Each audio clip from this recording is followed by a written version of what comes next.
Bismillahirrahmanirrahim. Assalamualaikum warahmatullahi wabarakatuh. Alhamdulillahi rabbil alamin. Alhamdulillahilladzi nahmaduhu wa nasta'inuhu wa nastaghfiruh wa nastahdi wa natubu ilaih. Wa na'udzu billahi min shururi anfusina wa sayyiati a'malina. May yahdihillahu fala mudilla lahu wa may yudlil fala hadiya lahu. أشهد أن لا إله إلا الله وحده لا شريك له وأشهد أن محمدا عبده ورسوله لا نبي بعده اللهم صل وسلم وبارك وكرم على نبينا وحبيبنا ومولانا محمد صلى الله عليه وسلم وعلى آله وأصحابه ومن تبعهم بإحسان إلى يوم القيامة سبحانك لا علم لنا إلا ما علمتنا إنك أنت العليم الحكيم اللهم انفعنا بما علمتنا وعلمنا ما ينفعنا وارزقنا علما نافعا اللهم اجعل تجمعنا هذا تجمعا مرحوما وتفرقنا من بعده تفرقا معصوما اللهم إنا نسألك العفو والعافية في الدين والدنيا والآخرة اللهم اغفر لنا ذنوبنا ولوالدينا ولأساتذتنا ولمشايخنا ولمدرسينا ولمربينا ولعلمائنا ولجميع المسلمين آمين. Bapak Ibu saudaraku jamaah Masjid Al-Ittihad yang semoga Allah Subhanahu wa taala senantiasa melimpahkan rahmat keberkahannya, hidayah taufiknya, pertolongan serta lindungannya kepada kita semuanya. Alhamdulillahirabbil alamin. Mengawali pertemuan di pagi yang mulia ini, mari bersama kembali kita memanjatkan pujian pengagungan kita kehadirat Allah Subhanahu wa taala. Mengiringi syukur kita kepada Allah atas semua nikmat yang Allah karuniakan sampai saat ini dan kenikmatan-kenikmatan yang Allah akan karuniakan di saat yang akan datang. Dengan terus kita memohon dan berharap kepada Allah Subhanahu wa taala, semoga syukur yang kita panjatkan menjadi sebab Allah menjaga nikmat yang dikaruniakan dan Allah Subhanahu wa taala menambahkan keberkahan di dalamnya. Sehingga nikmat apapun menjadi sarana kita untuk dekat kepada Allah Subhanahu wa taala, untuk taat kita kepada Allah, untuk sarana kita membekali diri dengan amalan-amalan kebaikan yang semoga kelak bisa memberatkan timbangan kebaikan kita di hadapan Allah Subhanahu wa taala. Dan kita juga senantiasa memohon perlindungan kepada Allah Subhanahu wa taala, semoga kita dilindungi oleh Allah dari kufur akan nikmat-nikmat yang Allah karuniakan. Yaitu diantaranya ketika nikmat yang Allah berikan malah menjauhkan kita dari Allah Subhanahu wa taala. Nikmat yang Allah berikan malah menjadi sarana kita untuk lupa dan menentang Allah Subhanahu wa taala. Alhamdulillah, pagi hari ini dengan izin Allah Subhanahu wa taala kembali Allah himpunkan kita bersama di rumahnya di tempat yang mulia ini, dan semoga dengan ketulusan niat kita melangkah dari rumah duduk kita sampai berakhirnya majelis ini, Allah Subhanahu wa taala karuniakan kepada kita kebaikan-kebaikan yang ada di dalamnya. Allah karuniakan kepada kita kemuliaan-kemuliaan yang ada di dalamnya, baik di dunia kita maupun kelak di akhirat. Bapak Ibu saudaraku yang dimuliakan Allah Subhanahu wa taala, bahwa dalam kehidupan ini Allah Subhanahu wa taala memberikan kesempatan yang sama kepada semua hambanya untuk mendapatkan yang terbaik di hadapan Allah Subhanahu wa taala. Ada orang-orang yang Allah Subhanahu wa taala mudahkan untuk bisa melakukan sebegitu banyak kebaikan-kebaikan. Tapi ada pula yang Allah Subhanahu wa taala tidak memberikannya kesempatan, tapi Allah memberikannya di peluang yang lain. Ada orang yang dalam hidup ini begitu dimudahkan oleh Allah Subhanahu wa taala untuk melakukan kebaikan-kebaikan. Bisa bersedekah setiap saat dengan nilai yang sangat besar. Bisa setiap saat umroh, bisa tiap tahun haji, bisa banyak kebaikan-kebaikan yang lain. Tapi ada juga hamba-hamba Allah yang beriman yang berharap demikian.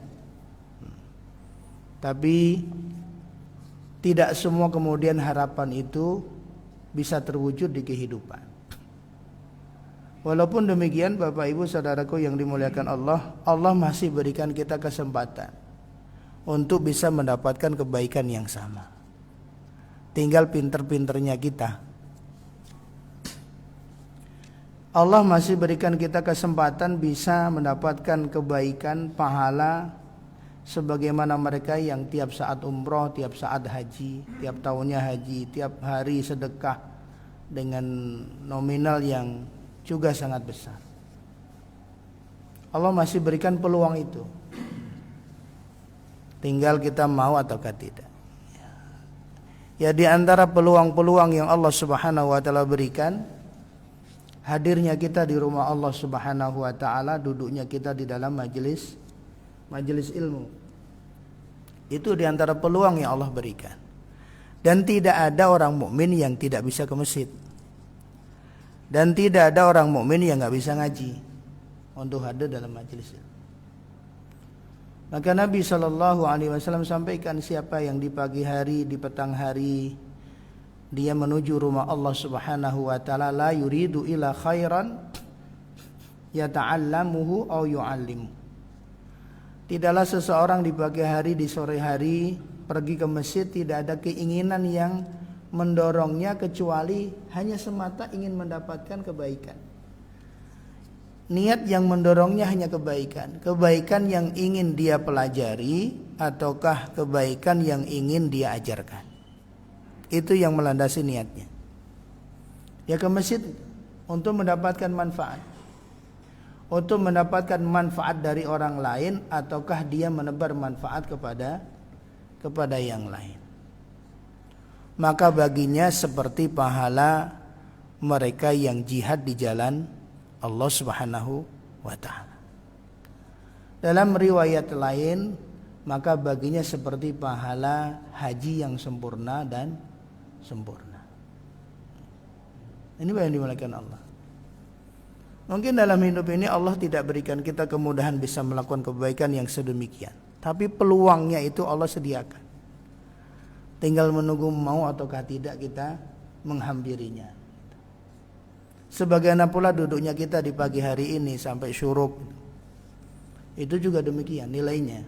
Di antaranya adalah siapa yang melangkahkan kakinya ke masjid, kemudian berjamaah subuh, kemudian dia berzikir kepada Allah Subhanahu wa taala sampai waktu syuruk, dan sebelum dia keluar dari masjid dia sempurnakan dengan sholat 2 rakaat, sholat sunnah 2 rakaat.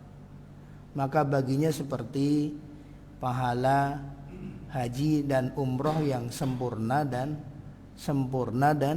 sempurna. Ini yang dimuliakan Allah Subhanahu wa taala. Artinya apa? Mungkin kita enggak punya modal tiap waktu sebagaimana mereka yang Allah mampukan. Tapi kita bisa mendapatkan derajat, posisi, kedudukan yang sama nanti di hadapan Allah Subhanahu wa taala. Sebagaimana Nabi sampaikan dalam hadisnya yang lain, bahwa ad-dunya li arba', dunia ini untuk 4 orang. Ada orang-orang yang Allah berikan harta di kehidupan ini dan Allah berikan ilmu.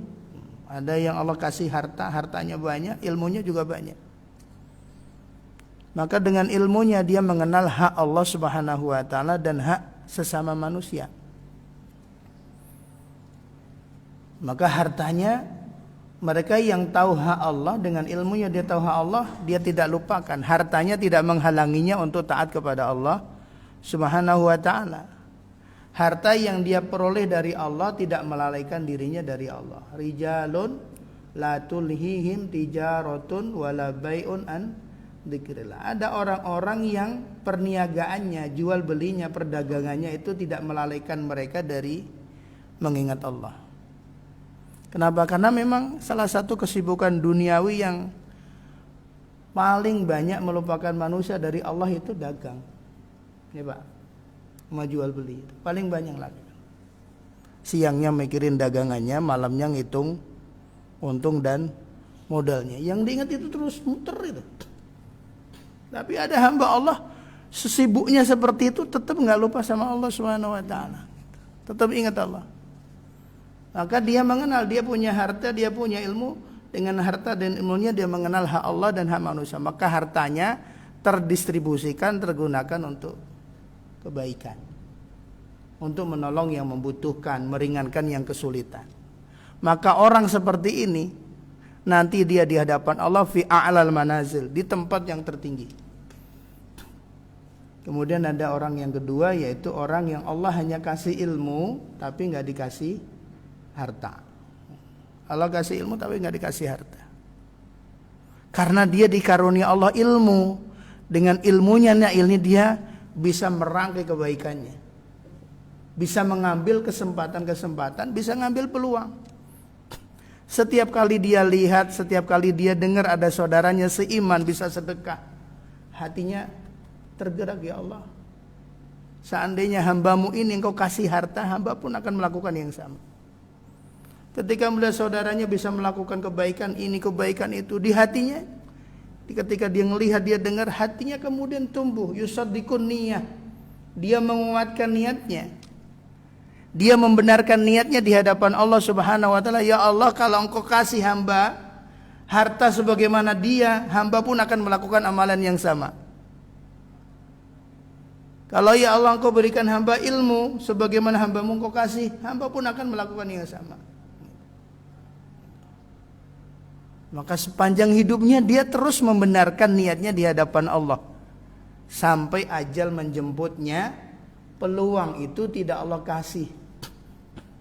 Gak juga punya harta.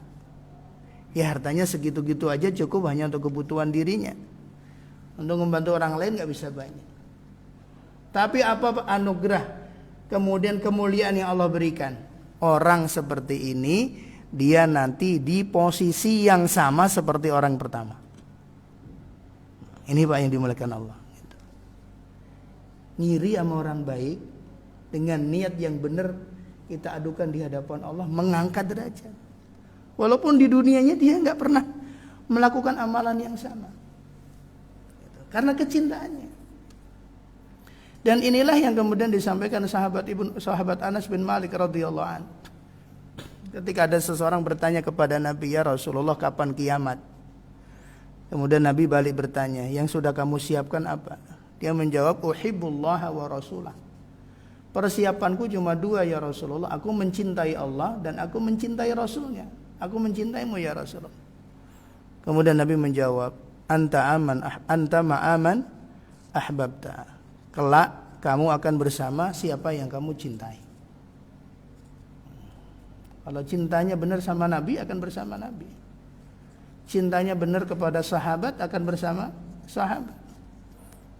Cinta yang dilandasi ketaatan, cinta yang dilandasi keimanan, cinta yang dilandasi karena kebaikan, cinta yang dilandasi karena Allah Subhanahu Wa Taala. Allah akan himpunkan. Yang kemudian cinta yang diikuti, dibuktikan dengan meniru, menteladani mereka. Maka mendengar itu sahabat Anas mengatakan, demi Allah tidak ada yang membahagiakanku setelah hidayah Islam, setelah dapat hidayah iman, daripada apa yang ditanyakan orang itu. Lalu dia berdoa kepada Allah, ya Allah, aku mencintai Rasulullah, aku mencintai Abu Bakar, aku mencintai Umar.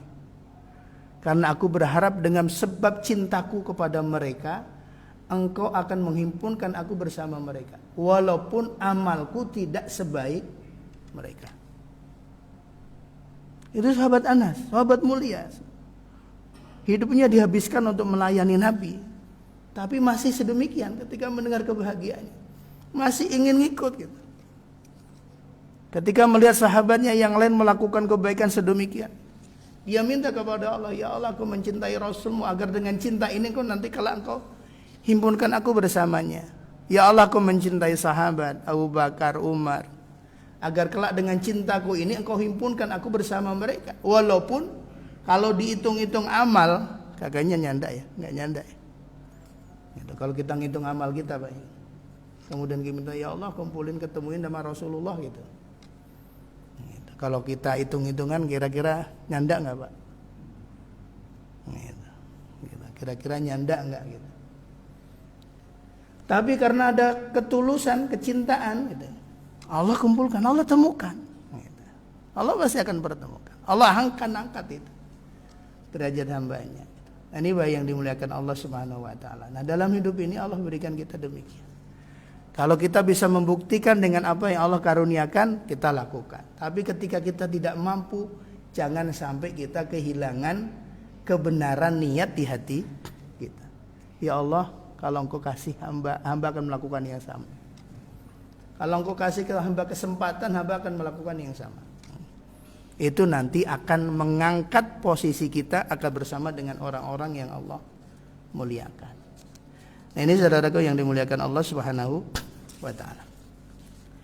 Nah, insyaallah kita akan kembali melanjutkan kaji kita di kitab Bulughul Maram.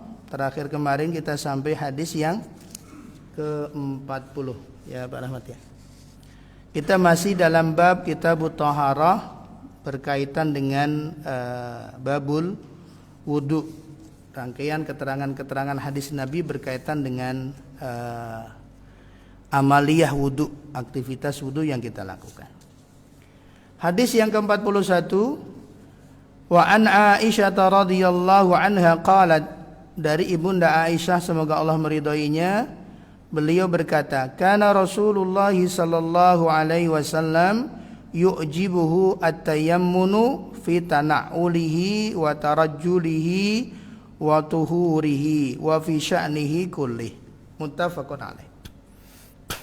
Bahwasanya Rasulullah sallallahu alaihi wasallam itu senantiasa mengutamakan kanannya, sisi kanannya, mengutamakan yang kanannya terlebih dahulu di dalam memakai alas kakinya, di dalam berjalannya, di dalam bersucinya, dan bahkan dalam semua urusan-urusan kebaikan yang Nabi lakukan, Nabi selalu mengedepankan, mengutamakan yang kanan.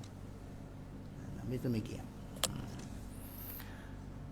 Masuk masjid, pakai sandal, pakai baju, pakai celana, kemudian masuk rumah, Nabi selalu memulainya mengedepankan yang kanan untuk kebaikan. Maka di hadis ini Nabi SAW menyampaikan disunnahkan dan sangat dianjurkan bagi seorang mukmin, seorang muslim mendahulukan sisi kanannya dalam seluruh aktivitas kebaikan yang dia lakukan. Jadi semua ngawali dari kanan itu pun ada nilainya. Dikasih nilai oleh Allah Subhanahu wa taala. Tergantung ketika kita mengedepankan yang kanan ini hanya sekedar kebiasaan ataukah di hati kita menghadirkan niat mencontoh Nabi Shallallahu alaihi wasallam. Ini penting. Maka saat pakai bajunya ya diawali dengan bismillah, pakai sesuatu kemudian kanan ada pahala. Padahal kita enggak. Ya, kadang cuma ya lewat gitu aja, tapi Allah Subhanahu wa taala hitung. Ada amalan-amalan yang memang perlu niat secara khusus, ada amalan-amalan yang niat secara umum, walaupun tidak kita niatkan secara khusus ya Allah udah hitung. Kenapa? Karena keimanan, karena keislaman seseorang.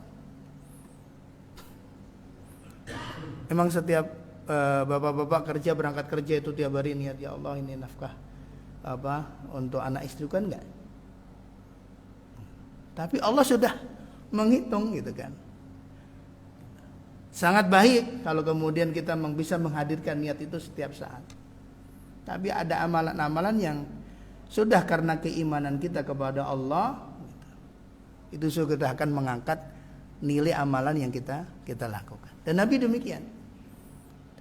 Sangat menganjurkan kepada umatnya untuk mendahulukan dari sisi kanan dalam semua urusan-urusan kebaikan. Fi sya'nihi kulli. Walaupun di awalnya dikhususkan pakai sandalnya, berjalannya, wudunya, tapi kemudian di akhir hadisnya bahkan untuk semua urusan-urusan yang Nabi SAW lakukan. Kecuali ada keterangan-keterangan yang mengkhususkan, seperti masuk ke kamar kecil, masuk ke kamar mandi, ke toilet, keluar dari masjid. Nabi masuknya pakai yang kanan dulu, keluarnya yang kiri. Dan semua aktivitas itu ada iringan doanya. Yang luar biasanya. Nggak ada satupun gerak kegiatan yang kita lakukan sepanjang hidup kita 24 jam itu yang nggak ada doanya. Coba Bapak cari apa yang nggak ada doanya. Kalau ada doanya berarti di situ ada peluang pahalanya. Ya, apa aja? Apa yang nggak ada? Aktivitas apa yang nggak ada doanya? Pakai baju apa doanya Pak? Ada doanya nggak? Minimal Bismillah. Ngelepas baju apa Pak doanya Pak? Kalau Bapak ngelepas baju gimana? Selama ini baca doanya Bapak?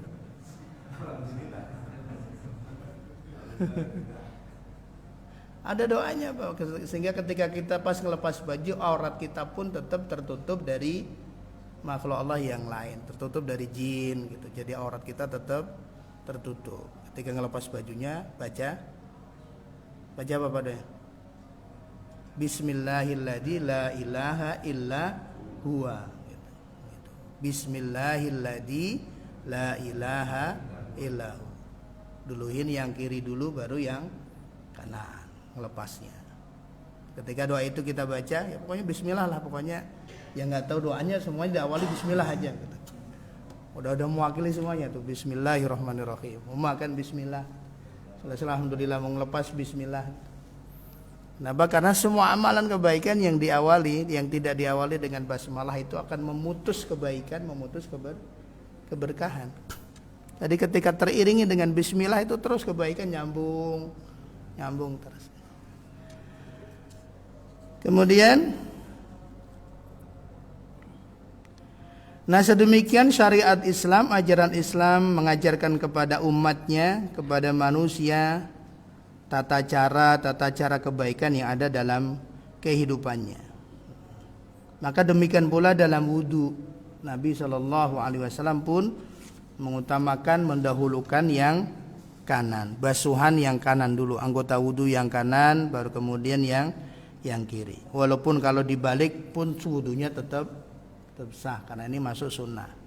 Tapi kita kehilangan peluang kebaikan. Kalau ada dan tidak merepotkan, kenapa enggak? Ini yang dimuliakan Allah Subhanahu wa ta'ala. Dan biasanya keengganan seseorang itu ya karena kekakuan yang ada di hatinya, karena kekerasan yang ada di hatinya. Ada seseorang itu dilihat Nabi SAW makannya pakai tangan kiri. Udah Nabi ingatkan, makanlah pakai tangan kanan. Ya saya nggak bisa ya Rasulullah. Pakai tangan kanan, nggak bisa ya Rasulullah. Ya, semoga Allah nggak jadikan kamu bisa makan pakai tangan kanan. Beneran. Kenapa demikian? Ya karena kekerasan hati. Ya apa susahnya tinggal pakai tangan kanan gitu. Kemudian apalagi pas makannya puluhan Pak ya. Itu minumnya biasanya kiri. Ya udah tangan kanan, kotor tangannya. Kalau kotor jangan dipakai buat makan, tapi kotor habis itu dipakai juga buat makan. Kan bersih itu. Itu enggak kotor, kita makan enggak kotor. Kalau kemudian megang gelas-gelas kita sendiri kok. Bukan gelas orang lain. Enggak kotor tangan kita. Dan enggak ada larangan kemudian aturannya kalau Bapak makan puluhan minumnya pakai tangan kiri, enggak ada aturan itu juga. Tapi kadang kita risih dengan anggota badan kita sendiri itu gimana? Lah kotornya kok bukan kotor, bekas makanan bukan kotor. Habis itu kita gelamutin kan Pak ya. Sunahnya habis makan gitu, kita gelamutin. Masa megang gelas nggak dibilang risih gitu. Atau lagi makan gitu kan, kerupuknya tangan kiri, kayaknya nggak enak Pak kalau makan kerupuk itu nggak bareng gitu. Kan bisa gitu kan, makan kemudian pegang lagi tangan kanan gitu. Menikmati gitu. Kan nggak ada syaratnya, aturannya kemudian harus habis muluk kemudian megang kerupuknya tangan kiri. Nah ini baik Allah. Dan Nabi sampaikan nggak ada yang tidak mampu kecuali memang ada kekerasan di hati untuk bisa mendapatkan kebaikan. Atau kemudian orang anggap, lah itu kan masalah kecil, masa dipermasalahin. Nah kalau yang kecil udah disepelein gimana nanti yang jadi akan terus gitu. Maka Nabi sampaikan, la tahqiran al-ma'ruf, jangan pernah menyepelekan kebaikan sekecil apapun, walaupun hanya senyum di depan saudara. Nah kalau senyum aja nggak bisa, gimana mau amalan yang lebih gede Pak? Senyum aja di depan saudara nggak bisa, gimana mau nyapa, gimana mau nolong, gimana mau ngedoain, nggak bisa. Gitu, yang ketemu aja nggak mau senyum kan? Itu kecil. Gitu. Diawali dari itu. Gitu. Kemudian jangan pernah menganggap kecil pemberian, walaupun kalau Nabi sampaikan kalau lagi masak banyakin kuahnya, kalau nggak bisa banyakin isinya, agar kemudian bisa berbagi di kanan kirinya. Kalau nggak bisa berbagi jangan sampai kecium baunya sama tetangga samping ini, sedang segini masaknya kagak nyampe gitu. Sampai Rasulullah demikian itu perhatiannya. Ini yang dimuliakan Allah Subhanahu wa taala. Nah, ini sunahnya demikian. Maka Nabi SAW mendahulukan yang kanan. Jelas insyaallah hadisnya Pak ya. Dalam semuanya Nabi mendahulukan kanan dari sisi kanan saat membasuh wajahnya, membasuh kakinya, membasuh tangannya, mengusap kepalanya pun demikian. Jadi kanan dulu baru kemudian yang kiri, 3 kali. Kanan dulu baru kemudian yang kiri. Hadis yang berikutnya sebelumnya juga dijelaskan bahwa hadis ini juga mengajarkan kepada kita bahwa hal-hal yang menjadi kebiasaan orang mukmin itu bisa bernilai ibadah, ada pahalanya di sisi Allah Subhanahu wa taala. Hal-hal yang bisa ketika memang niatnya tadi karena Allah Subhanahu wa taala, karena meneladani Nabi sallallahu alaihi wasallam. Biasa, memang udah hal yang biasa, tapi ketika niatnya dia menaikkan posisi amal, posisi kebiasaan dengan niatnya yang benar, maka menjadi nilai pahala di sisi Allah Subhanahu wa taala. Makan semuanya makan. Tapi antara satu orang dengan orang lain bisa jadi nilai makannya berbeda. Apa yang membedakan? Niat. Rubba amalin shaghirin yukabbiruhu an-niyah. Ada banyak amal-amal kecil tapi dia nilainya jadi besar karena niat. Wa rubba amalin kabirin yusaghiruhu an-niyah. Dan juga ada amal-amal yang besar sebenarnya tapi dia nilainya kecil karena niatnya. Ini cuma rahmat Allah Subhanahu wa taala. Maka ini yang perlu dijaga. Jangan pernah kita sibuk dengan penilaian orang, tapi kita lupa penilaian Allah Subhanahu wa taala. Kalau orang kan ngelihat cuma dohirnya saja, dohir kita, lahiriah kita orang nilainya. Terkadang orang itu lebih sibuk untuk memikirkan penilaian orang sehingga kemudian dia menampilkan yang sedemikian rupa, tapi dia lupa ada yang menilai batinnya. Wallahu ya'lamu batinahu. Allah yang menilai batin. Maka ya orang menilai seperti apapun gitu. Selama kita berada dalam jalur yang benar, kita fokus dengan penilaian Allah Subhanahu wa taala. Maka ini yang membedakan Allah. Aktivitasnya sama tapi ternyata nilainya berbeda di hadapan Allah Subhanahu wa taala. Kemudian hadis yang berikutnya yang ke-42 dalam makna yang sama juga. Wa an Abi Hurairah radhiyallahu an qala, dari sahabat Abu Hurairah semoga Allah meridhoinya, beliau berkata, qala Rasulullah sallallahu alaihi wasallam, Rasulullah sallallahu alaihi wasallam bersabda, idza tawadda'tum fabda'u bima yaminikum, akhrajahu al-arba'ah wa sahahahu Ibnu Khuzaimah. Apabila kalian berwudu, maka mulailah dari sisi yang kanan. Ini menegaskan lagi secara khusus tentang wudu. Saat membasuh kedua tangan, membasuh kaki, mendahulukan yang kanan 3 kali, kemudian yang kiri, sebagaimana hadis yang sebelumnya.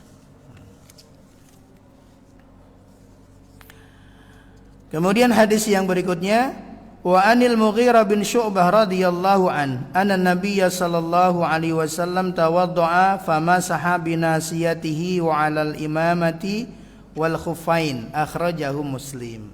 Nah, ini berkaitan dengan mengusap.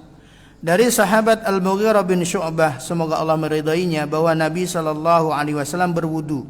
Nah, saat Nabi berwudu, saat rukun mengusap, Nabi mengusap nasiyatihi, depan kepalanya, Nabi mengusap pernah. Kemudian wa 'alal imamah, Nabi juga pernah mengusap sorbannya. Itu imamah, itu sorban yang di iketin kepala gitu, yang nutupin kepala. Gitu. Bahasa kita tuh udeng-udeng, Pak ya. Udeng-udeng itu. Nah, ketika itu merepotkan, ketika pas wudu agak menyulitkan untuk dibuka lagi, dipasang lagi, maka dibolehkan saat berwudu mengusap sorbannya. Nah, sebagaimana muslimah misalnya di tempat wudu yang terbuka, di tempat terbuka yang nggak memungkinkan dia membuka jilbabnya, maka boleh dinasihatihi, di ubun-ubunnya, tempat tumbuh depan kepala, atau bahasa kita tuh jambul ya. Nah, di jambul ini, atau diusap jilbabnya. Wal khuffain, dan demikian pula Nabi sallallahu alaihi wasallam mengusap 2 khufnya. Ini yang dimaksudkan Allah. Ya memang sempurnanya itu ya seperti yang kemarin kita sudah bahas, usapan kepala yang sempurna ya, seluruh kepala dari depan, 2 tangan gitu kan, 2 tangan diletakkan di depan, kemudian tarik ke belakang, kemudian tarik lagi ke depan. Itu yang sempurnanya. Tapi tidak semua orang dalam kondisi yang demikian. Ketika kita dalam kondisi yang demikian boleh. Tapi ini hanya untuk imamah. Nah, kalau bapak pakai peci nggak boleh diusap pecinya doang gitu. Nah gitu enggak, karena peci ini bisa dilepas dan tidak menyulitkan. Masahan Nabi mengusap saat dalam wudunya, mengusap depan kepalanya atau di atas sorbannya, imamahnya itu, bahasa kita lah udeng-udeng, Pak ya, lebih paham, Pak ya. Kalau kan kita, kalau sorban itu biasanya kadang dipakai di pundak gitu, jangan sampai keluar, Pak, sorbannya, kemudian habis wudu ngusap, bahwa sorbannya yang diusap. Jadi imamah itu yang dipakai seseorang di kepalanya, yang menutupi kepala. Yang kemudian ada sebagian diikatkan di leher. Nah, ini yang dimuliakan Allah Subhanahu wa taala. Nah, cara mengusapnya demikian.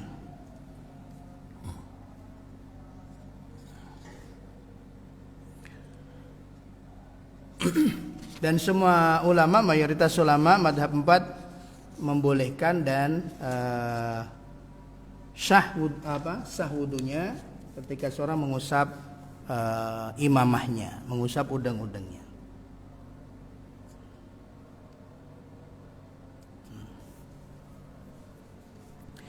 Kemudian hadis yang berikutnya, wa an Jabir radhiyallahu an fi sifati hajjin Nabi sallallahu alaihi wasallam qala, dari sahabat Jabir semoga Allah meridhoinya tentang sifat hajinya Nabi sallallahu alaihi wasallam berkata, Nabi SAW berkata, ibda'u bima bada Allahu bihi, akhrajahu An-Nasa'i.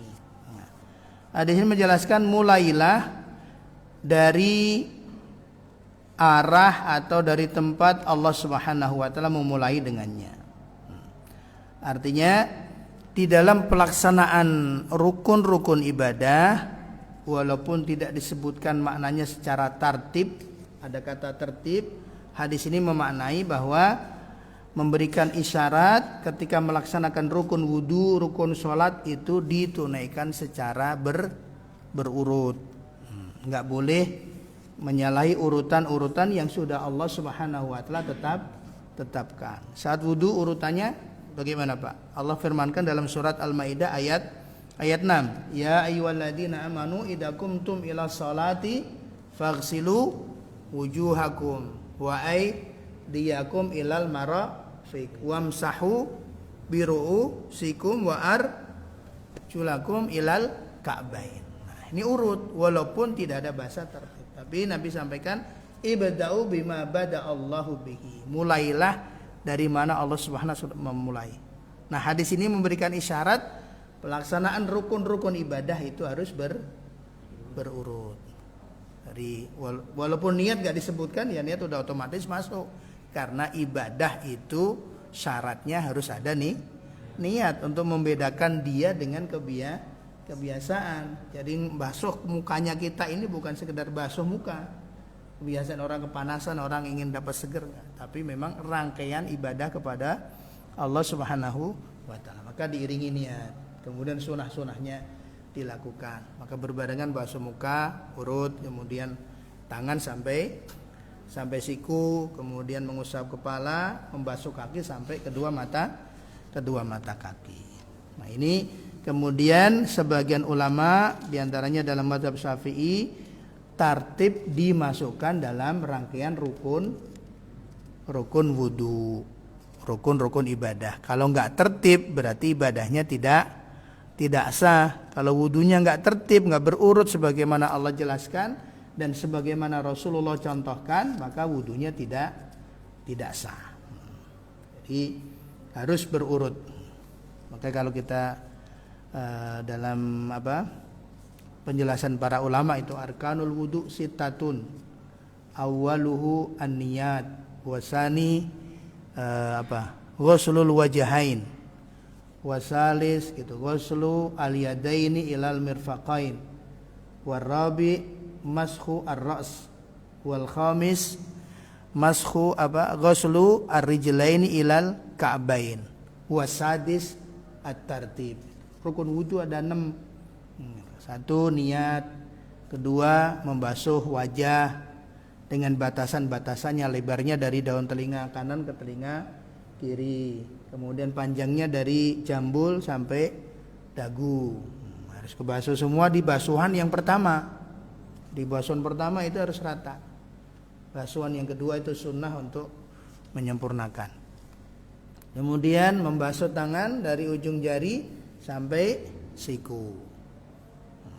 Siku 3 kali dengan diratakan pakai tangan dengan digosok.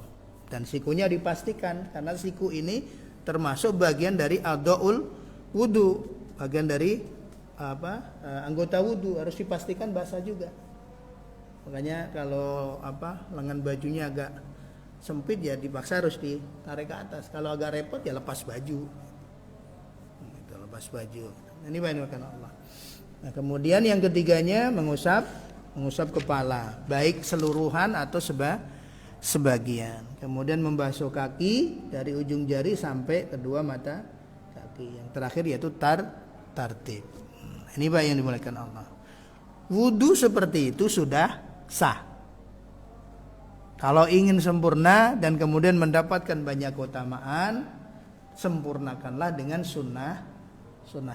Bismillah, mencuci kedua telapak tangan, berkumur, istinsak, masukkan air ke hidung, kemudian mendulukan yang kanan, mengulang 3 kali, kemudian sambil digosok anggota wudunya. Kalau Bapak pakai keran diginiin sudah sah sebenarnya, tapi untuk kesempurnaannya digosok. Atau wudunya di empang itu di kali itu udah plus gitu, tangannya dimasukkan gitu ke kali, udah itu udah selesai. Kakinya udah masukkan, udah selesai gitu. Tapi sunnahnya kita tidak dapat. Kemudian begitu selesai ditutup dengan doa wudu. Doanya gimana Pak? Doa wudu. Asyhadu an la ilaha illallah wahdahu la syarikalah wa asyhadu anna Muhammadan abduhu wa rasuluh. Kalau kita cukup sampai sini cukup sah. Kalau kita mau tambahi boleh. Allahumma ja'alni minat tawwabina wa ja'alni minal mutatahhirin. Ada tambahan riwayat dari Bunda Aisyah. Mau tambahin lagi ya enggak? Wa ja'alni min ibadikas sholihin. Karena secara makna tidak ada yang bertentangan. Wa ja'alni min ibadikas sholihin. Jadikanlah aku ya Allah bagian dari hamba-hambamu yang soleh. Jadi itu doa. Kemudian setelah itu dilengkapi dengan sholat sunnah wudu 2 rakaat. Ini yang dimuliakan Allah. Kemudian hadis yang berikutnya, hadis yang ke-45 dari sahabat Jabir radhiyallahu anhu, semoga Allah meridhoinya, ia beliau berkata, kana Nabi sallallahu alaihi wasallam idza tawaddaa adaral ma'ala mirfaqaihi. Akhrajahu Daruqutni. Bahwasanya Nabi sallallahu alaihi wasallam idza tawaddaa, apabila wudu, adaro alma. Muterin air gitu. Ala mirfaqaihi. Jadi memastikan itu ketika membasuh ini sikunya ini dipastikan benar terbasuh. Maka Nabi adaro, mengitarkan, atau bahasanya itu apa ya? Mengalirkan ke semua posisi sikunya. Jadi ini sambil digerakkan tangannya, mengalirkan air ke situ. Nah ini bagian untuk kesempurnaan saat membasuh kedua tangan. Idza tawaddaa adaral ma ala mirfaqaihi. Karena dia sebagai ujung dari rukun membasuh kedua tangan, gitu, ujungnya ini. Nah, mulainya dari ujung jari, berakhirnya di siku. Ya, tinggal posisi inilah Pak ya, posisi kerannya ya. Kalau kerannya agak tinggi ya bisa dari ujung jari. Kalau kerannya lebih pendek dari badan kita, ya dari ujung jari gitu. Ya enggak sesaklek itu. Kalau bisa utamanya demikian, dari ujung jari. Gitu. Kalau pingin misalnya kerannya pendek ya ditadahin dulu tangannya, air tangannya kemudian dialirkan, kemudian sambil digerakkan tangan kita. Gitu. Kalau misalnya pingin dari sini dulu juga tidak mengurangi sahnya wudu. Ini yang dimuliakan Allah Subhanahu wa taala. Tapi utamanya memang dari ujung jari untuk membasuhnya. Ujung jari karena menghadisnya faghsilu wujuhakum wa aydiyakum ilal marafiq, gitu. Dari ujung menuju siku, gitu. Bukan siku menuju ujung jari, gitu. Jadi mirfaq ini akhir dari basuhan. Basuh sini, berhenti sini, balik lagi 3 kali. Nah, ini yang dimuliakan Allah Subhanahu wa taala. Hadis berikutnya dari sahabat Abu Hurairah radhiyallahu anhu, an Abi Hurairah radhiyallahu an, dari sahabat Abu Hurairah semoga Allah meridhoinya, qala, ia berkata, qala Rasulullah sallallahu alaihi wasallam, Rasulullah sallallahu alaihi wasallam bersabda, la wudu'a liman lam yadhkurismallahi alaihi. Tidak sah wudu bagi seseorang yang tidak menyebut nama Allah Subhanahu wa taala saat wudunya. Nah, dari hadis ini kemudian sebagian ulama memaknai bahwa membaca basmalah itu wajib saat wudu. Tapi jumhur ulama, mayoritas ulama membaca basmalah itu sunnah. Jadi tidak termasuk syarat atau tidak termasuk bagian dari rukun wudu. Kalau kemudian seseorang terlupa, itu wudunya tetap sah, gitu. Jadi rukun 6 itulah yang semua ulama sepakat. Niat membasuh muka, membasuh wajah, membasuh tangan sampai siku, mengusap kepala, kemudian membasuh kaki sampai mata kaki, berurut. Itulah yang semua ulama sepakat. Wudu kurang dari 6 ini nggak sah wudunya. Yang lainnya itu sunnah. Ingin dapat pahala yang banyak, wudunya paripurna, ya sunnah-sunnahnya dijaga. Gitu. Mulai bismillah. Jadi kalau seorang muslim dalam kesehariannya sudah terbiasa dengan basmalah, biasanya akan refleks itu dah basmalahnya. Tapi kita mengusahakan saat mengucap basmalah bukan hanya lisanan, karena dzikir yang terbaik itu ketika lisan dan hati nyambung, itu dzikir terbaik. Kalau tidak bisa, ad-dzikru fil qalbi afdalu minadz-dzikri bil lisan. Dzikir dengan hati itu lebih utama daripada dengan lisan. Gitu. Maka saat baca basmalah ya benar-benar memahami ketika mengatakan bismillahirrahmanirrahim dengan nama Allah yang Maha Pengasih, Maha Penyayang. Artinya benar-benar ada kepasrahan diri bahwa kita bisa jalan, kita bisa melakukan ini, melakukan itu ya semata maunah pertolongan, bantuan dari Allah. Kalau Allah nggak ngasih izin, kita nggak bakal bisa. Juga sebagai bentuk pengakuan yang ngasih semuanya ini Allah. Gitu. Bisa bekerja yang ngasih kerjaan itu Allah Subhanahu Wa Taala. Bisa berjalan yang ngasih itu Allah. Yang ngizinin Allah Subhanahu Wa Taala. Maka kita awali dengan Bismillah. Ini yang dimulakan Allah. Semuanya Bismillahi tawakkaltu 'alallah la haula wala quwata illa billah. Jadi ketika kita mengucapkan dzikir tersebut teringi dengan apa? Kesadaran akan itu. Maka ketika bismillah mengiringi seluruh aktivitas kita, insya Allah kita akan terjaga dari kesia-siaan dan terjatuh dari keburukan kepada keburukan. Mungkin nggak orang melakukan maksiat bismillah? Nggak mungkin Pak ya.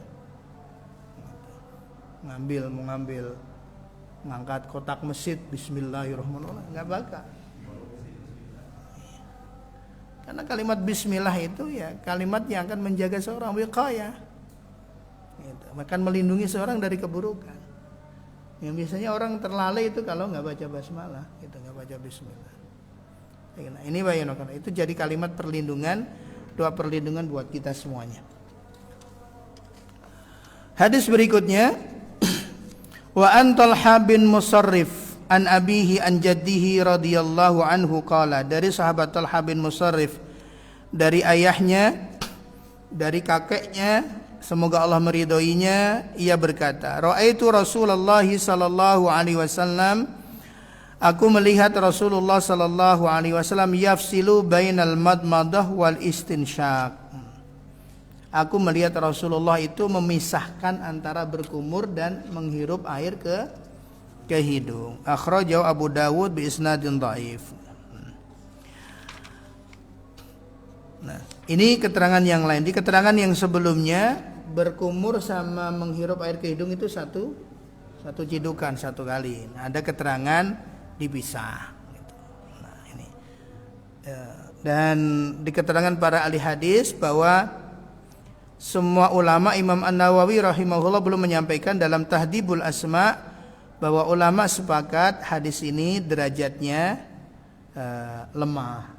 Jadi tidak menyamai hadis yang berkumur sama menghirup air ke hidung itu satu cidukan bersamaan. Hadis itu lebih kuat.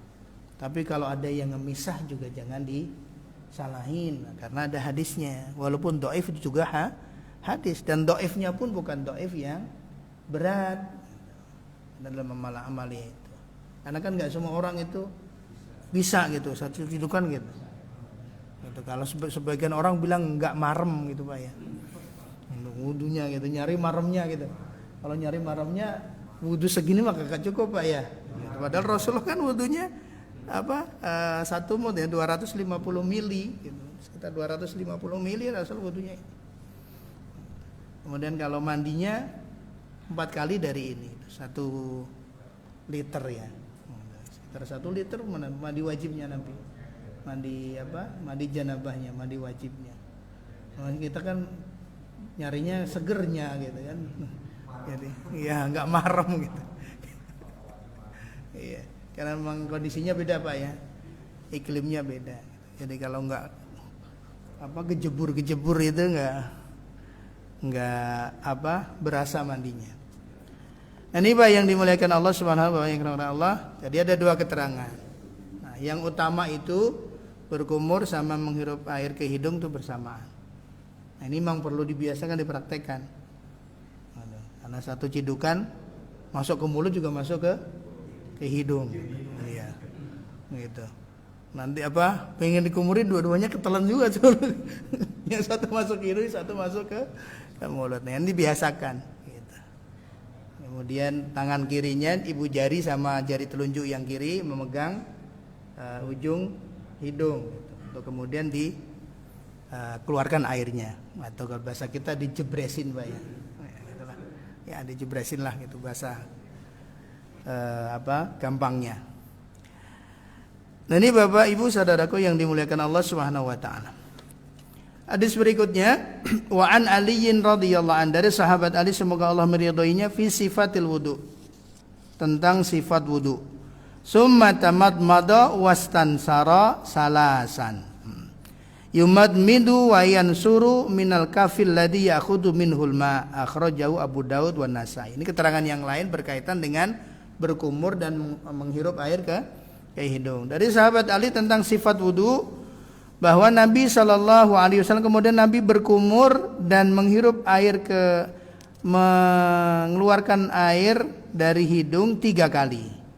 Yumazmidu wa yansuru minal kaf alladhi ya'khudhu minhul ma. Nabi berkumur dan menghirup air ke hidung itu dari telapak tangan yang dengannya Nabi mengambil air. Jadi di telapak tangan ini dituangin air, kemudian dari air itu Nabi berkumur sama menghirup air ke hidung kemudian dikeluarkan. Jadi hadis ini menjelaskan bahwa berkumur dan memasukkan air ke hidung itu satu rangkaian. Kalau tadi hadis ada keterangan dipisah, tapi hadisnya derajatnya dhaif. Nah, hadis ini lebih kuat derajatnya. Kemudian dikuatkan lagi dari sahabat Abdullah bin Zaid, semoga Allah meridainya, fi sifatil wudu, tentang sifat wudu. Summa adkhala yadahu, lalu Nabi SAW memasukkan tangannya, famazmada wastansyaqa min kaffin wahid yaf'alu dzalika salasan. Nabi berkumur dan beristinsyak, memasukkan ke hidung di satu cidukan, dan Nabi melakukannya 3 kali. Fi kaffin wahid, di satu telapak tangannya. Jadi bukan 2 telapak tangan, gitulah hadisnya. Jadi telapak tangan. Gitu. Nabi masukkan, menciduk air dengan telapak kanannya, kemudian Nabi untuk berkumur dan memasukkan air ke hidung, kemudian dikeluarkan, dan Nabi melakukannya 3 kali. Kebayang nggak Pak? Bayang ya. Jadi urusannya kalau marem ya nggak marem Pak. Kalau maremnya pakai tangan 2 gini ya. Waduh, lebih segar ya. Tapi ya Nabi sunnahnya demikian, kafin wahid. Nah, ini menandakan apa? Bahwa salah satu yang menjatuhkan seseorang itu, yang dilarang Nabi itu, jangan berlaku israf, berlebihan dalam wudumu, dalam mandimu, walaupun air banyak. Gitu. Jadi ketika ngebuka keran ya di setel kerannya tidak full ya. Gitu. Ya secukupnya lah. Gitu, secukupnya. Kemudian Anda sunan min kafin wahid gitu. Jadi Nabi berkumur dan menghirup air ke hidung, satu cidukan, satu telapak tangan, kemudian Nabi melakukannya 3 kali. Nah, ini menguatkan hadis-hadis yang sebelumnya. Insya Allah nanti kalau sudah selesai kita akan praktekkan beberapa tata cara berwudu dalam kondisi normal dan dalam kondisi-kondisi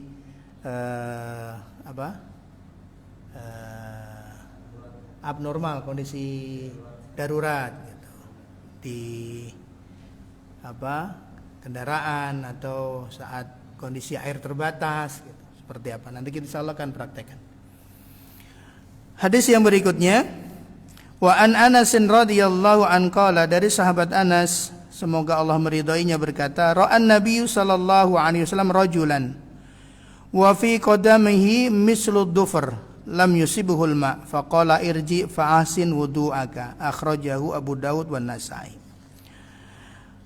Sahabat Anas radhiyallahu an berkata, Nabi SAW melihat seseorang di telapak kakinya seperti ada noda. Yang noda itu kemudian menghalangi sampainya basuhan air ke kaki saat berwudu.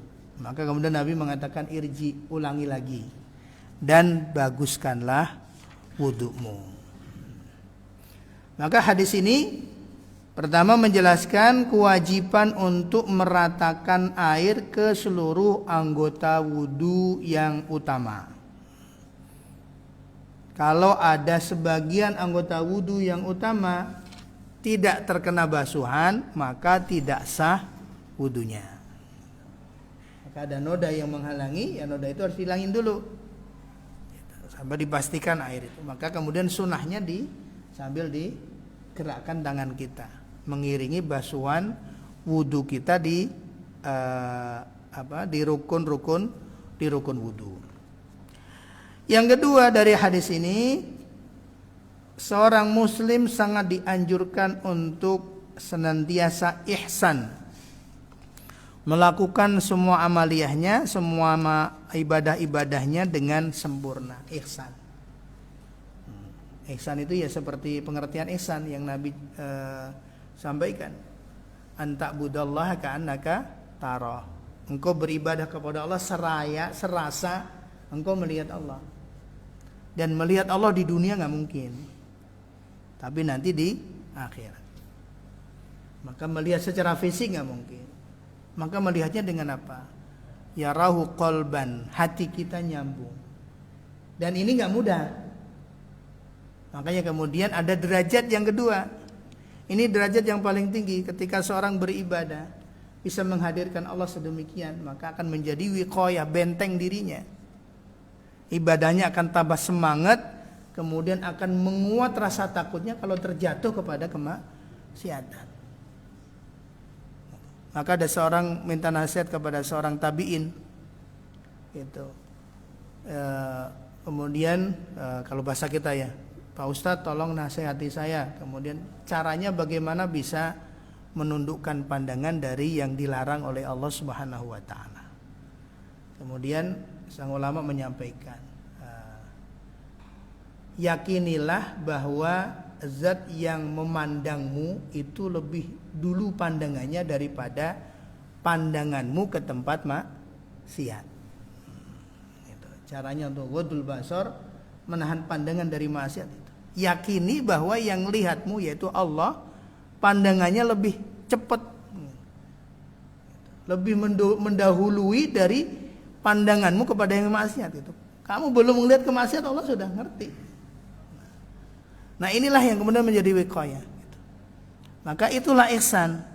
Derajat yang pertama itu maqamul musyahadah dalam ihsan itu. Merasakan serasa melihat Allah, qalbunya, hatinya. Tapi kalau nggak bisa, ya, senantiasa merasa diawasi oleh Allah. Ini derajat berikutnya. Kemudian dikenal namanya muraqabah. Merasa sudah diawasi Allah. Kalau orang kuat muraqabahnya, insya Allah akan terjaga ibadahnya, akan ada kesungguhan. Dan insya Allah akan melemah keinginannya untuk maksiat. Karena dilihat oleh Allah Subhanahu wa taala. Lebih-lebih kita di zaman kita sekarang, Pak, ketika semua fitnah, ujian itu sudah menyelusup masuk ke ruang-ruang privasi setiap orang. Orang bisa melakukan dan melihat apa saja tanpa diketahui oleh yang di tempat, di ruang yang tersembunyi. Satu-satunya yang bisa menghalangi ya karunia Allah Subhanahu wa taala. Ketika Allah karuniakan kepada hati seseorang muraqabah, merasa diawasi Allah. Ini bukan Allah. Dan ini penting untuk kita menyampaikan kepada diri kita, menasihati diri kita, kemudian menyampaikan kepada yang lain setiap saat. Dan butuhnya kita untuk kemudian kita bertobat, mohon ampunan kepada Allah. Berapa banyak ungkapan yang terucap dari lisan kita, gitu. Kita bandingkan yang bermanfaat sama yang tidak bermanfaat, yang baik sama yang enggak baik.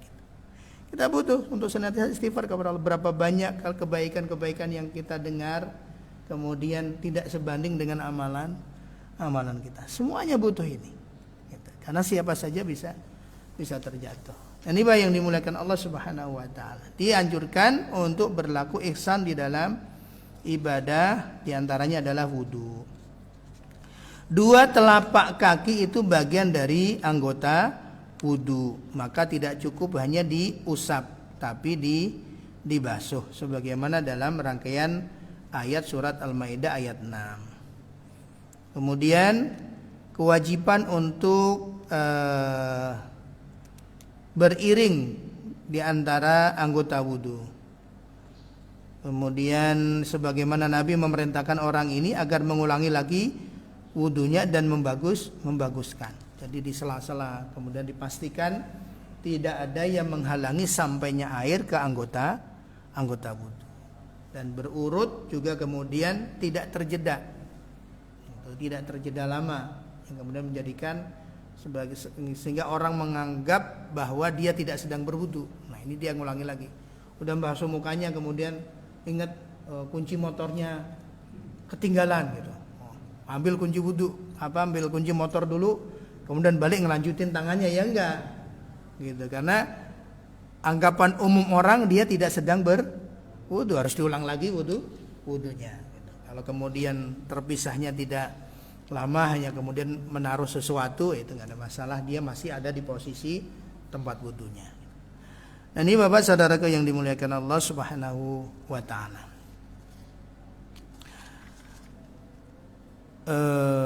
Kita cukupkan sampai hadis yang ke-50. Insyaallah nanti kita akan lanjutkan lagi beberapa hadis, masih ada tinggal 3 hadis ya, tinggal 2 hadis lagi ya. Lanjut sedikit Pak ya. 2 hadis lagi dari bab wudu, insyaallah nanti di pertemuan yang akan datang kita akan praktekkan ya secara bersama tata cara wudu sebagaimana ringkasan rangkuman dari hadis-hadis yang kita baca. Hadis yang ke-51, karena Rasulullah sallallahu alaihi wasallam yatawaddu bil mud wa yaktasilu bis-sa' ila 5 amdad. Ini menguatkan hadis yang sebelumnya, bahwa Nabi sallallahu alaihi wasallam itu berwudu ukurannya itu volumenya 1 mud. Yaitu sekitar 250 mili, ya seginilah Pak ya. Ini Nabi wudunya segini udah sah wudunya. Kemudian Nabi mandi wajib 1 sok sampai 5 mud. Ya, kalau 1 sok itu kalau dihitung di sini ukurannya sekitar 3 literan. 3 liter. 3 liter itu berapa gayung, Pak? Kalau kita pakai gayung. 2 botol aqua yang gede ya. Itu berarti sekitar 3-4 gayung ya.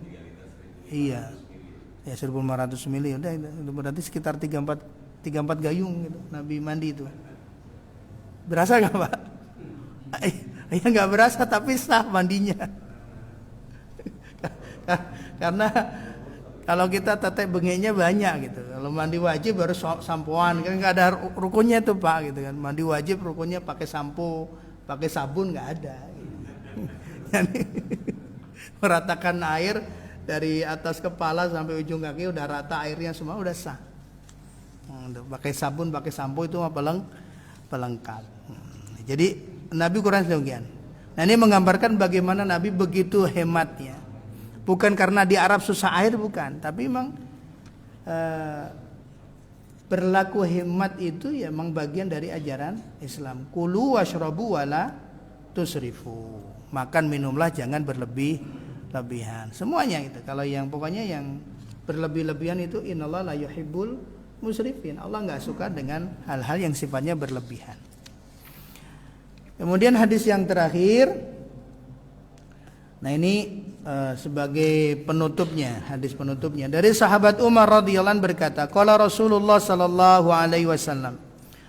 Rasulullah sallallahu alaihi wasallam bersabda, "Ma minkum min ahadin yatawadda." Siapapun dari kita yang berwudu, fayusbihul wudu, lalu dia menyempurnakan wudunya, Kemudian setelah itu sumayakulu, setelah selesai wudunya dia berdoa, asyhadu alla ilaha illallah wahdahu la syarikalah wa asyhadu anna muhammadan abduhu wa rasuluh illa futihat lahu abwabul jannah as-samaniyah yadkhulu min ayyiha sya'a. Siapa yang menyempurnakan wudunya, rukun sunnah dilakukan, makruhnya ditinggalkan, lalu selesai wudu dia mengucapkan dua doa ini, asyhadu alla ilaha illallah wahdahu la syarikalah wa asyhadu anna muhammadan abduhu wa rasuluh, maka dibukakan untuknya 8 pintu surga dan dia dipersilakan masuk dari pintu manapun. Diriwayatkan Imam Muslim dan Imam Tirmidzi. Kemudian ditambahkan wazada fi riwayah, dan boleh ditambahkan dalam satu riwayat, Allahumma ja'alni minat tawwabina wa ja'alni minal mutatahhirin. Boleh ditambahkan itu. Ya Allah, jadikanlah aku golongan orang-orang yang bertaubat dan jadikanlah aku golongan orang-orang yang senantiasa menjaga kebersihan dan kesucian. Nah, ini jangan sampai terlewat tentunya. Apa doanya?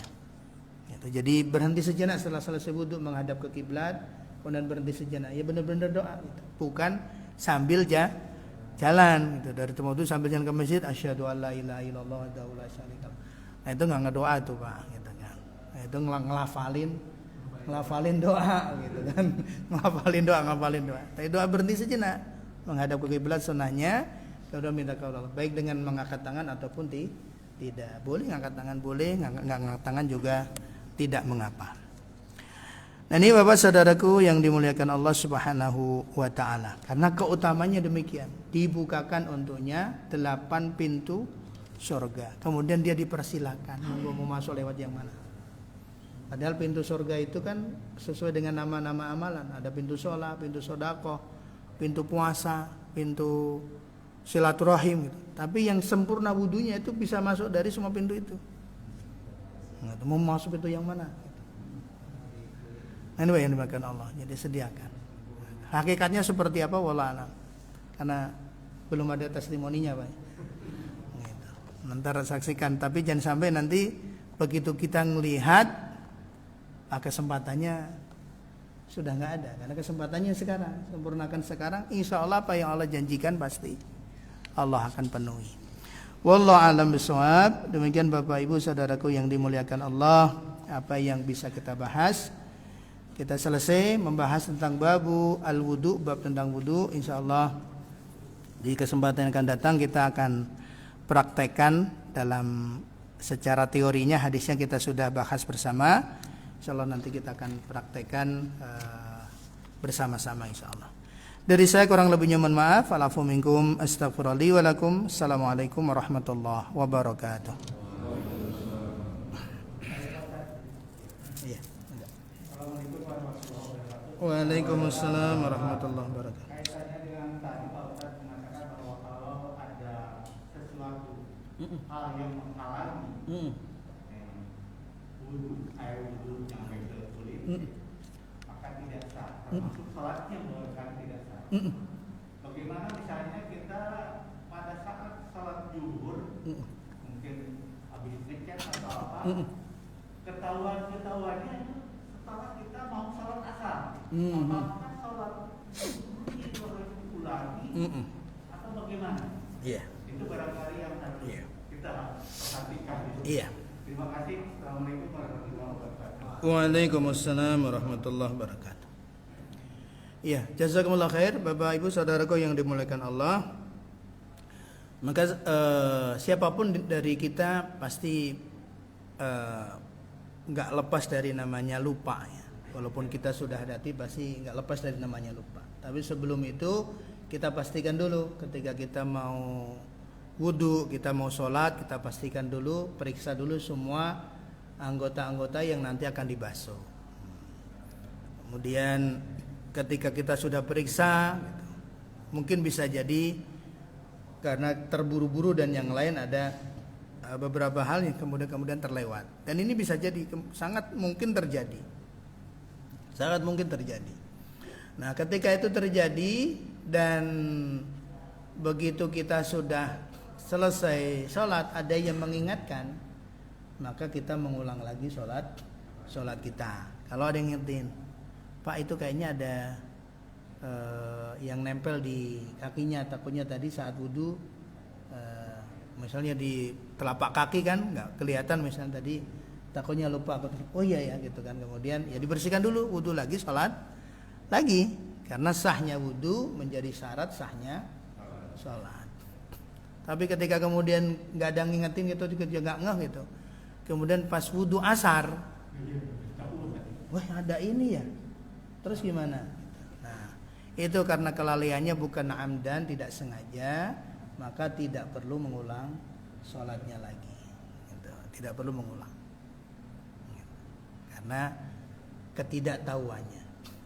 Tidak perlu mengulang lagi sholatnya ketika sudah masuk waktu sholat yang berikutnya. Tapi begitu selesai sholat ada yang ngingetin ya, kemudian kita sempurnakan wudhu kita hilangkan semampunya. Kalau kemudian dihilangin nggak bisa-bisa, yaitu udah ma'fuun, dimaafkan gitu kan. Karena Allah tidak memberatkan hambanya. Ini yang dimuliakan Allah. Pokoknya prinsipnya kita berhati-hati, tapi jangan sampai kehati-hatian kita menjatuhkan kita kepada keraguan. Banyak kan, mau ke misalnya kita sering lewat keluar kota dan yang lain, kemudian di rest area ini ragu-ragu, ini bersih nggak ya. Ya yakin aja. Jadi jangan sampai keraguan kita, kehati-hatian kita menjadikan kita kemudian ragu-ragu dan menjerumuskan kita kepada was-was. Jadi kemudian ragu-ragu, ketakutan yang tidak beralasan berlebihan. Ini yang perlu dijaga. Nah, ini yang dimuliakan Allah Subhanahu wa taala. Dan ya seorang muslim itu secara fisik ya tahurun, bersih, selama tidak ada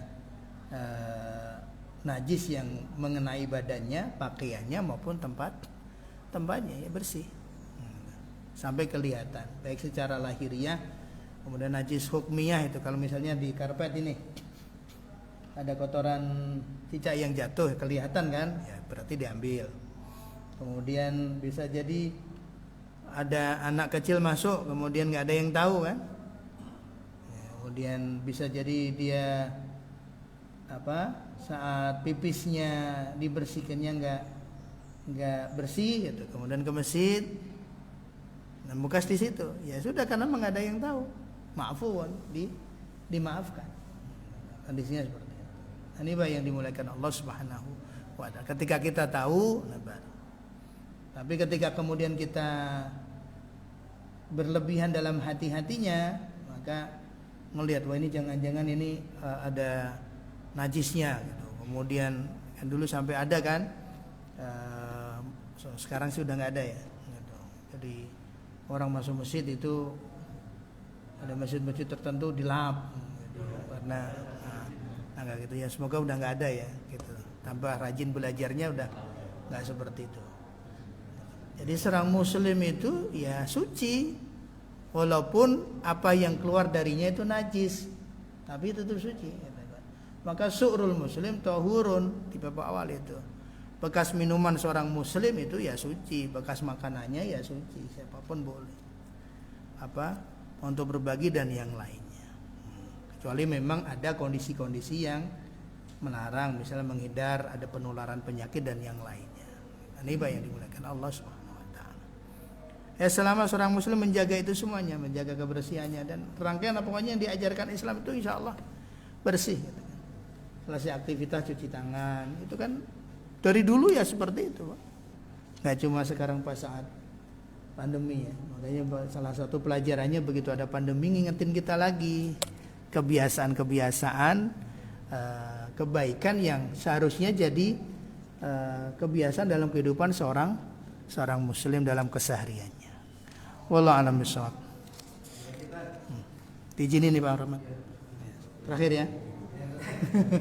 Kalau ada yang nanya nyambung besok insyaallah. Iya. Kurang populer atau pertanyaan ya anak-anak lah. Jadi saya mau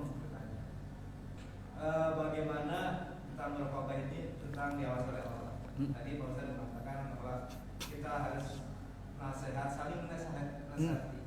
Ini upaya apa supaya kita menasihati diri sendiri dan bisa menasihati orang lain? Nah, ini yang saya pikir ini menasihati ini agak sulit ya, karena terkadang kita nasihati orang lain itu mudah banget kan gitu. Kita itu susah. Iya. Upaya apa yang dilakukan kita? Maksudnya. Iya. Ya, jazakumullah khair, Ustaz Narsakin. Nah, di antara upaya yang bisa kita lakukan yaitu dalam proses muraqabah, merasa terus diawasi Allah itu dua. Yang pertama qoblal amal, yang kedua asna'al amal. Jadi muraqabah kita yang pertama itu sebelum kita melakukan, sebelum berkata, sebelum berbuat. Itu muraqabahnya. Kalau bahasa kita, mikir dulu baru ngomong. Jangan ngomong baru mikir. Nah, itu kan orang sering tuh. Ngomong dulu ternyata baru mikir, oh salah ya omongan saya. Gitu. Nah, gitu, salah ngomong gitu. Jadi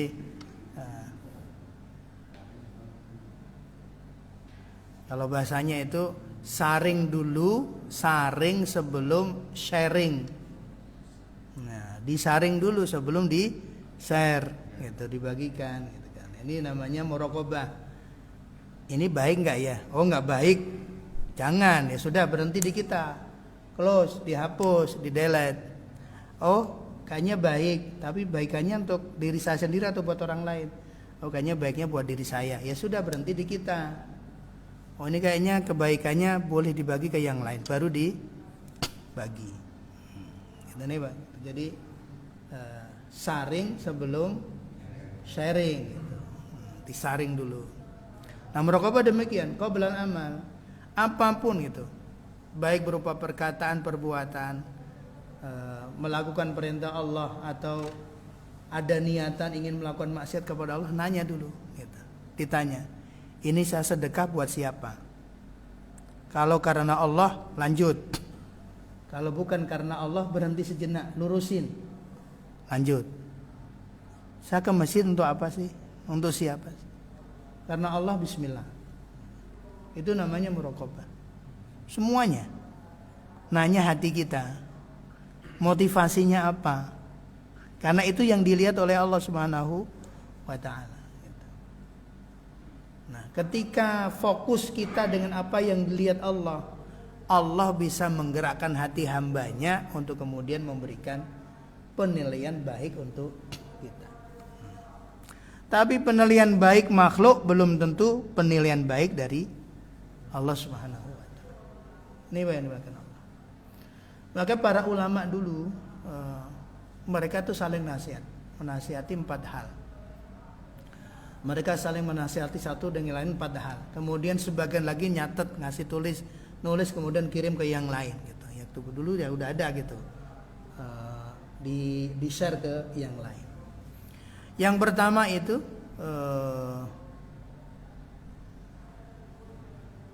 siapa yang baik hubungannya dengan Allah Subhanahu wa ta'ala, maka Allah akan membaikkan hubungannya dengan sesama.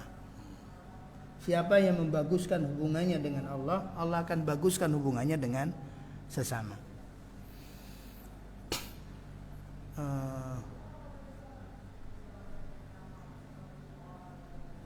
Apalagi ya? Ya lupa Pak. Sebentar Pak, kayaknya saya nyimpen di HP saya. Ini harus. Manusia kayak gini Pak ya. Kadang lupa. Moga-moga masih ada tulisannya. Berkaitan dengan muraqabah qoblal amal, sebelum kita beramal.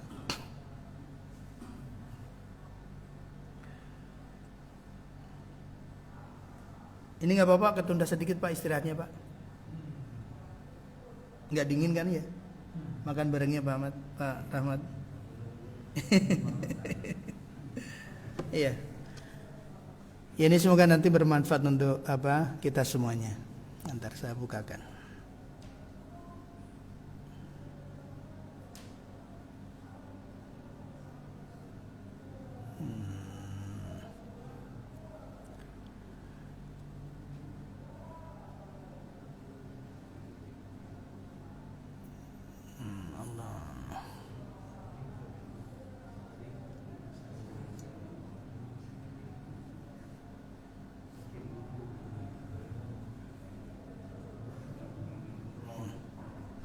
Ya.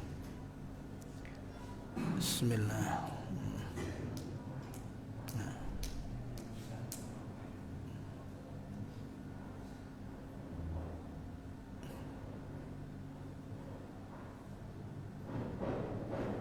Nah, Imam Dzunun Al-Misri beliau berkata, "Kanal ulama'u yatawa'aduna bisalasin." Dulu para ulama itu satu dengan yang lain saling memberikan nasihat tiga hal ya, bukan 4 ya.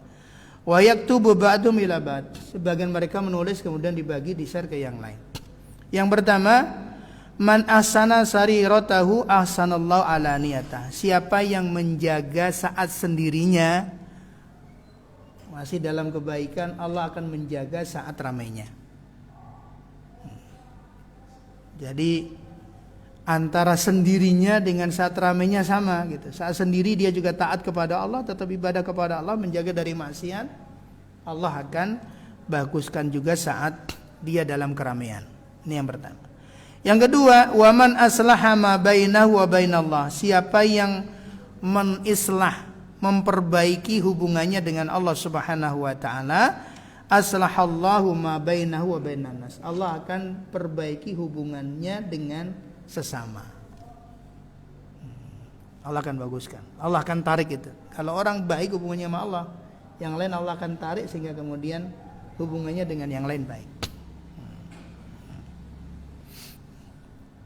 Yang ketiga, waman aslaha amra akhiratihi aslahallahu amra dunyahu. Siapa yang membaguskan, memperbaiki urusan akhiratnya, Allah akan perbaiki urusan dunianya. Itu pesan yang disampaikan di antara para ulama satu dan siapa yang memperbaiki urusan akhiratnya, urusan dunianya pasti Allah akan perbaiki.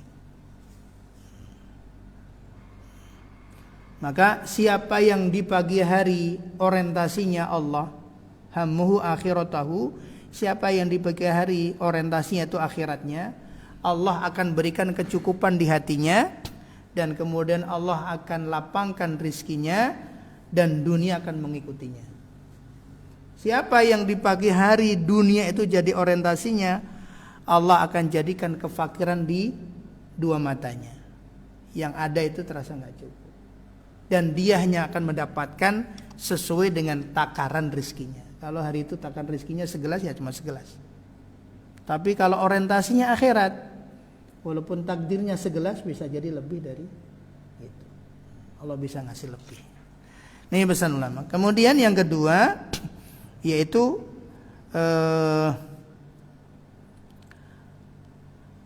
yang tadi sebelum beramal. Maka Imam Hasan Al-Basri beliau menyampaikan, salah satu di antara mereka para ulama itu idza arada ayyasaddaqa bisadaqatin nadar. Jadi mereka dulu orang-orang generasi terbaik itu saat mereka mau sedekah misalnya, maka mereka berhenti sejenak dan memantapkan niatnya. Fa in kana lillah amdah. Kalau itu karena Allah, lanjutin. Kalau bukan karena Allah, nunda sejenak, lurusin niatnya. Ini muraqabah. Kemudian yang kedua, muraqabah saat beramal. Itu saat berkata, saat beribadah, saat berdakwah untuk hal-hal yang mubah. Gitu. Ditanyakan ini untuk siapa, manfaatnya sebesar apa. Gitu. Bahkan ketika ada dorongan jatuh kepada kemaksiatan, dia muraqabah lagi. Gimana ntar kalau ini Allah ngelihat enggak? Sehingga ada dua orang pasangan remaja lagi berduaan di tempat yang sepi, mengatakan tidak ada yang melihat kita berdua kecuali bintang-bintang yang bertebaran di malam hari ini. Gitu, ngegombalnya gitu, Pak. Kemudian luar biasa, si remaja putrinya ternyata Allah karuniai. Bukan hanya bintang yang melihat kita, tapi yang menciptakan bintang pun melihat kita. Langsung hatinya tersentuh nggak jadi. Itu muraqabah. Jadi muraqabah demikian. Ketika kita lemah, harus ada yang nguatin. Maka kita ngingetin diri kita, kita juga butuh diingetin oleh yang lain. 3 orang yang terjebak dalam goa, Yang kedua itu yang kemudian mereka berwasilah, bertawasul kepada Allah, minta agar pintu batu yang menghalangi pintu gua itu bisa bergeser. Yang pertama birrul walidain, amal kebaikan, baktinya kepada orang tua. Yang satu dia punya ponakan atau punya sepupu yang dia rawat, yang dia bantu, sampai kemudian beranjak remaja, beranjak dewasa, dia tertarik, ada ketertarikan. Tapi cintanya bertepuk sebelah tangan gitu. Dia senang tapi sepupunya enggak. Sampai pada satu waktu sepupunya ini kesulitan keuangan, datang kepada dirinya, kemudian minta tolong. Iya, saya bisa nolong tapi ada syaratnya. Syaratnya situ harus mau mengikuti apa yang menjadi mauku. Bingung.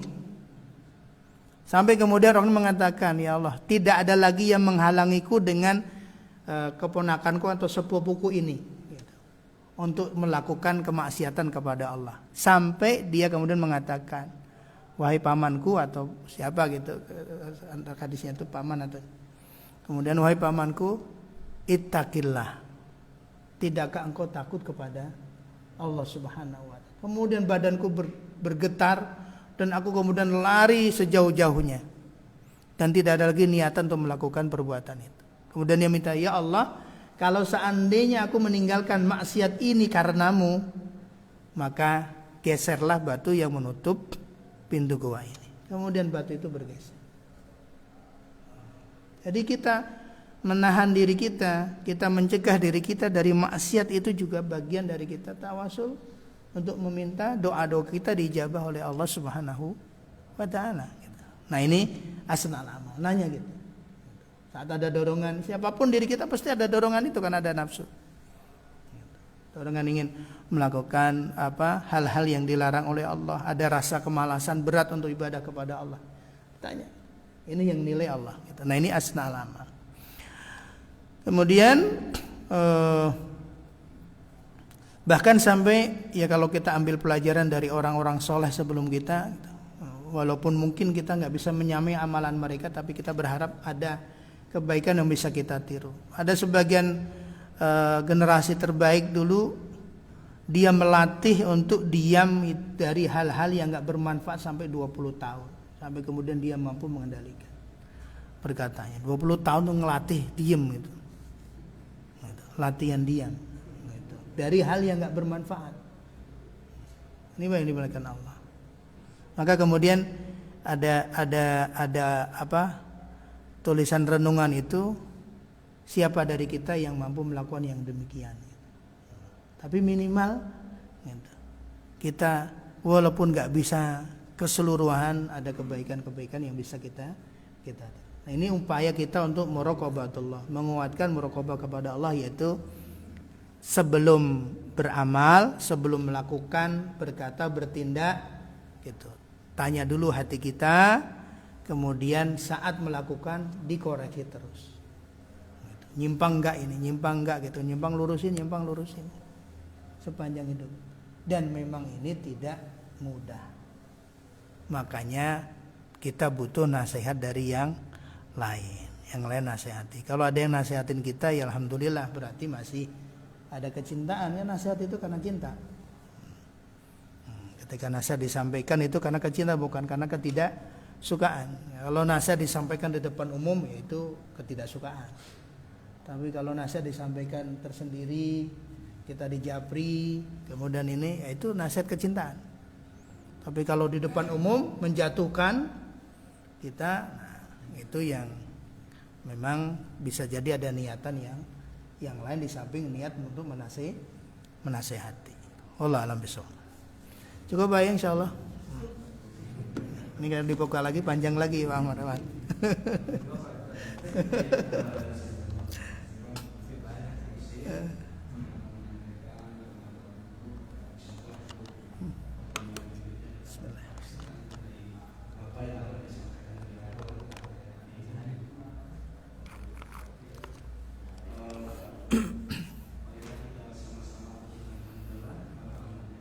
Alhamdulillahi Rabbil Alamin. Subhanakallahumma bihamdika asyhadu an la ilaha illa anta astaghfiruka wa atubu ilaik. Waalaikumsalam warahmatullahi wabarakatuh.